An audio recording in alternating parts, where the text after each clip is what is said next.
Hello everyone, তোমরা সবাই কেমন আছো? আশা করি তোমরা সবাই খুবই ভালো আছো। আজ আমি শীতের সবজি ফুলকপি দিয়ে, আলু দিয়ে আর বড় মাছ দিয়ে, এখানে সিলভার কাপ মাছও আছে আর কাতলা মাছও আছে।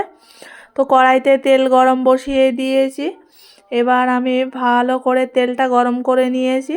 এবার নুন হলুদ মেখে রাখা মাছটা আমি তেলের মধ্যে দিয়ে দেব। একে একে সব মাছ দিয়ে দিচ্ছি। 5-6 পিস মতো দিয়ে দেব। তারপরে আমি এদিকে ফুলকপিটা ভালোভাবে কেটে নেব। দেখো আমি ফুলকপিটা ভালোভাবে কেটে নিয়েছি। তারপরে আর টুকরো করে আলুও কেটে নিয়েছি। এবার আমি ফুলকপি আলুটা ভাপাতে দেব। এদিকে মাছটা আমি উল্টে দিয়েছি। মাছ আমার ভাজা প্রায় হয়ে গেছে। এবার আমি তুলে নেব।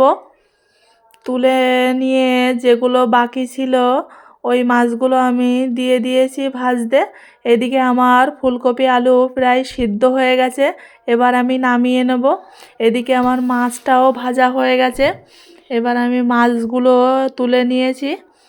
তারপরে শুকনো খোলায় জিরে আর গোলটা আমি ভেজে নেব।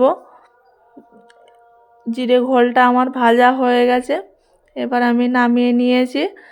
আর কড়াইয়ের মধ্যে আর একটুখানি সরিষার তেল দিয়ে ওর মধ্যে জিরে শুকনো লঙ্কা ফোড়ন দিয়েছি। আর আলুগুলো দেখো আমি লাল লাল করে ভেজে নিয়েছি। তারপরে তুলে নেওয়ার পরে আমি ফুলকপিগুলো একইভাবে ভেজে নেব, লাল লাল করে ভেজে নেব। অনেকটাই ভাজা হয়ে গেছে দেখো বন্ধুরা। এবার আমি ওর সাথে আলু ফুলকপি একসাথে মিশিয়ে দিয়ে একটুখানি কষাতে থাকবো। তারপরে কাঁচা লঙ্কা নুন হলুদ সবের মধ্যে দিয়ে দেব। দিয়ে ভালো করে একটু কষিয়ে নেব। একটুখানি কষাতে থাকবো। খানিকক্ষণ কষানোর পরে আমি গরম জল পাশে ফুটাতে দিয়েছিলাম। এখন দিয়ে দেবো একটু আদা বাটা। আদা বাটা দিয়ে একটুখানি নেড়ে চেড়ে নেব ভালো করে। তারপরে গরম জলটা আমি এর মধ্যে দিয়ে দেব। গরম জল দিয়ে আমি আর একটুখানি ভালোভাবে কষিয়ে নেব।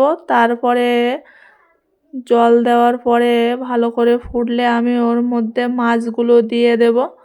তারপরে জিরা মরিচ বাটা যেটা ভেজে রেখেছিলাম ওটা ওর মধ্যে দিয়ে দিয়েছিলাম।